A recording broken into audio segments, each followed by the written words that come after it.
ഒരുപക്ഷെ അടുത്ത റമദാനിൽ നമ്മൾ ഉണ്ടാകണമെന്നില്ല. അതുകൊണ്ട് തന്നെ ലഭ്യമായ ഈ അവസരം ഉപയോഗപ്പെടുത്തിക്കൊണ്ട് വിശുദ്ധ ഖുർആൻ, ഞാൻ പറയുന്നു, നിങ്ങൾ ഖത്തം തീർക്കുന്നതിനെ കുറിച്ച് വല്ലാത്ത ഗൗരവം കൊടുക്കേണ്ടതില്ല.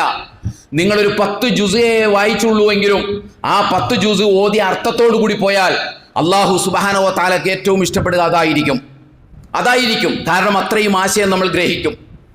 ജീവിതത്തിലെ ഒരു പുനരാലോചനയെക്കുറിച്ച് ഒരുപക്ഷെ നമ്മൾ ആലോചിച്ചു പോകും. അതാണല്ലോ ആഗ്രഹിക്കുന്നത്. അല്ലാതെ ഓതി കൂലി വാങ്ങുന്നതല്ല അള്ളാഹ് ഈ ഗ്രന്ഥം കൊണ്ട് ഉദ്ദേശിക്കുന്നത്.